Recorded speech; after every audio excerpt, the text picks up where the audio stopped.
السلام علیکم ورحمۃ اللہ وبرکاتہ۔ آج سے ہم سورہ الممتحنہ کا مطالعہ شروع کر رہے ہیں۔ اس وقت میں آپ کے سامنے اس کی پہلی، دوسری اور تیسری آیات کا ترجمہ لے کر حاضر ہوں، سماعت فرمائیے۔ اعوذ باللہ من الشیطان الرجیم، بسم اللہ الرحمن الرحیم۔ اے لوگو جو ایمان لائے ہو، اگر تم میری راہ میں جہاد کرنے کے لیے اور میری رضا جوئی کی خاطر وطن چھوڑ کر گھروں سے نکلے ہو تو میرے اور اپنے دشمنوں کو دوست نہ بناؤ۔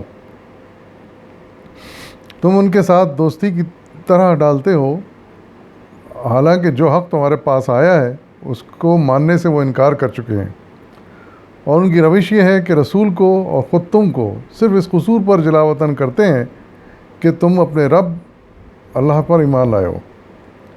تم چھپا کر ان کو دوستانہ پیغام بھیجتے ہو، حالانکہ جو کچھ تم چھپا کر کرتے ہو اور جو اعلانیہ کرتے ہو، ہر چیز کو میں خوب جانتا ہوں۔ جو شخص بھی تم میں سے ایسا کرے وہ یقیناً راہ راست سے بھٹک گیا ہے۔ ان کا رویہ تو یہ ہے کہ اگر تم پر قابو پا جائیں تو تمہارے ساتھ دشمنی کریں اور ہاتھ اور زبان سے تمہیں آزار دیں۔ وہ تو یہ چاہتے ہیں کہ تم کسی طرح کافر ہو جاؤ۔ قیامت کے دن نہ تمہاری رشتہ داریاں کسی کام آئیں گی اور نہ تمہاری اولاد۔ اس روز اللہ تمہارے درمیان جدائی ڈال دے گا اور وہی تمہارے اعمال کا دیکھنے والا ہے۔ صدق اللہ العظیم۔ یہ آیات مدینہ طیبہ میں اس وقت نازل ہوئی تھی جب حضور صلی اللہ علیہ وسلم اور صحابہ کفار مشرکین سے جنگ کی تیاری کر رہے تھے۔ ان میں سے بہت سے مہاجر وہ تھے جو کچھ اپنا گھر بار، ساز سامان مکے میں چھوڑ کے اپنے رشتہ داروں کو، قریبی رشتہ داروں کو، احباب کو چھوڑ کر ہجرت کر گئے تھے، مدینہ آ گئے تھے۔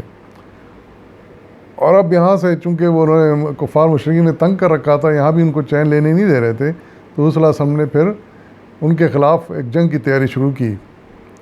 ان حالات میں یہ آیت نازل ہوئی، لیکن انہی حالات میں ایک واقعہ ایسا پیش آیا جس پر کہ یہ آیات پھر نازل ہوئیں۔ اس واقعے کا مختصر احوال میں پیش کرتا ہوں۔ مولانا سید اللہ مودودی صاحب نے رحمۃ اللہ علیہ نے بڑی تفصیل سے واقعہ نقل کیا ہے، لیکن میں اس کے تھوڑا مختصر کر کے آپ کے سامنے پیش کرتا ہوں تاکہ آپ کو بھی اندازہ ہو جائے کہ وہ کیا واقعہ تھا جس کی وجہ سے یہ آیات نازل ہوئیں۔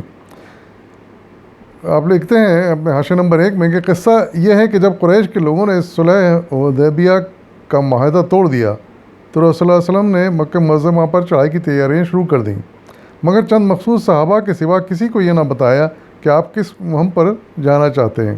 اتفاق سے اسی زمانے میں مکہ معظمہ سے ایک عورت آئی جو پہلے عبد المطلب کی لونڈی تھی لیکن پھر آزاد کر دی گئی تھی۔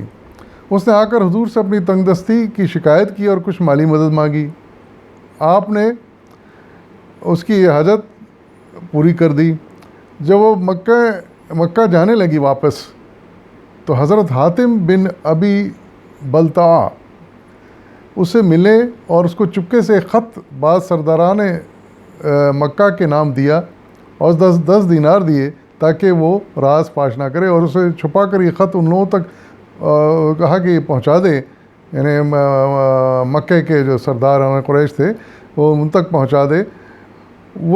لیکن ہوا یہ کہ ابھی وہ مدینے سے روانہ ہوئی ہی تھی کہ اللہ تعالیٰ نے حضور صلی اللہ علیہ وسلم کو اس پر وحی خفی سے آگاہ کر دیا۔ اللہ کی طرف سے خبر ان کو حضور صلی اللہ علیہ وسلم کو آ گئی کہ یہ عورت اس طریقے سے ایک خط لے کر جا رہی ہے مکے کے سرداروں کے پاس۔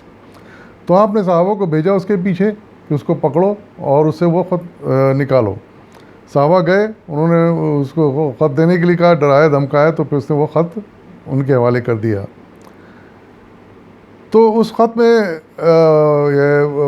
حضرت حاتب جو تھے انہوں نے یہ لکھ کے بھیجا تھا سرداران قریش کو، مکہ کو، کہ جو ہے نا حضور صلی اللہ علیہ وسلم تم پر حملے کی تیاری کر رہے ہیں، اس کی تیاری تم بھی کر لو، اس کی وہ تیاری کر رہے ہیں یہاں پر۔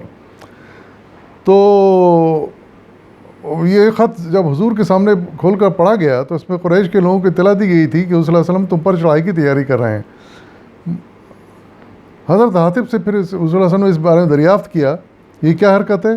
انہوں نے عرض کیا کہ آپ میرے معاملے میں جلدی نہ فرمائیں، میں نے جو کچھ کیا اس بنا پر نہیں کیا کہ میں کافر ہو یا مرتد ہو گیا ہوں اور اسلام کے بعد اب کفر کو پسند کرنے لگا ہوں۔ اصل بات یہ ہے کہ میرے اقربا مکہ میں مقیم ہیں، میرے رشتہ دار یعنی مکہ میں رہ گئے ہیں، اور مہاجروں میں سے جن لوگوں کے اہل ویال مکہ میں ہیں میں ان کو تو ان کا قبیلہ بچا لے گا، مگر میرا کوئی قبیلہ وہاں نہیں ہے جسے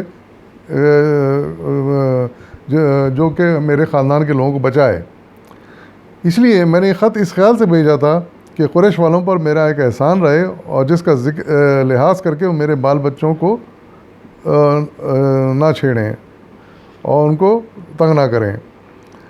حضرت حاتب کے بیٹے عبد الرحمن کی روایت ہے کہ اس وقت حضرت حاتب کے بچے اور دوسرے بھائی بھی مکہ میں تھے، اور خود حضرت حاتب کی ایک روایت سے معلوم ہوتا ہے کہ ان کی والدہ بھی وہیں تھیں۔ تو حضرت حاتب نے یہ خط اس وجہ سے بھیجا، ان کی نیت میں کوئی خرابی نہیں تھی کہ وہ اس طرح وہ احسان ان کے اوپر ہو جائے گا مکہ والوں پر، اور وہ میرے اہل و عیال کو بخش دیں گے اور ان کو یا قتل نہیں کریں گے اور یا ان کو کوئی کسی تکلیف میں نہیں ڈالیں گے۔ بہرحال پھر حضور صلی اللہ علیہ وسلم نے ان کی وضاحت کو اور ان کے تشریح کو پھر تسلیم کر لیا اور پھر انہیں معاف کر دیا گیا۔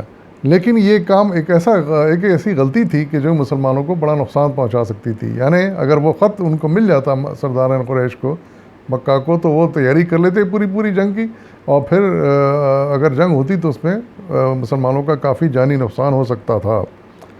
تو ایسے نازک موقع پر جب کہ جنگ کی تیاری ہو رہی تھی ایسا خط کا پکڑا جانا بڑا ہی نازک معاملہ تھا، اور صلی اللہ علیہ وسلم نے بہرحال اس کو سنبھال لیا۔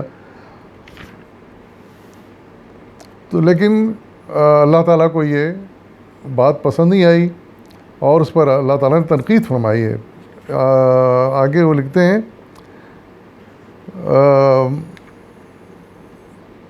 اللہ تعالیٰ واضح فرما رہے ہیں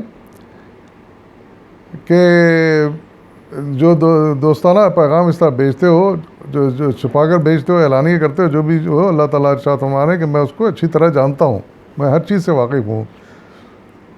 اور پھر ایسے لوگوں پر تبصرہ کر کے فرمایا جا رہا ہے کہ یقیناً راہ راستہ ایسے لوگ بھٹک گئے ہیں، ان کا رویہ تو یہ ہے کہ تم پر قابو پا جائیں تو تمہارے ساتھ دشمنی کریں اور ہاتھ اور زبان سے تمہیں آزار دیں۔ یعنی جیسے حاتب سوچ رہے تھے کہ ان کے ساتھ کچھ بھلائی کر دیں، لیکن وہ اللہ تعالیٰ شاہ ان کا رویہ تو یہ ہے کہ وہ اگر تم پر قابو پا لیں تو تمہیں ہر طرح تنگ کریں گے، ہو سکتا ہے تمہیں قتل کر دے یا کم سے کم تمہیں ہر طرح نقصان پہنچانے کی کوشش کریں گے، وہ تو قطعی تمہارے ہمدرد نہیں ہیں۔ تو پھر ان کے ساتھ کسی قسم کی دوستی یا ہمدردی یا پھر ان کے ساتھ دینا تو بہت ہی غلط بات ہے۔ اسی بات پہ اللہ تعالیٰ تنقید فرما رہے ہیں اور فرما رہے ہیں کہ ان کا یہاں تک وہ چاہتے ہیں کہ تم کافر ہو جاؤ، یعنی مسلمان ہونے کے بعد پھر واپس کافر ہو جاؤ۔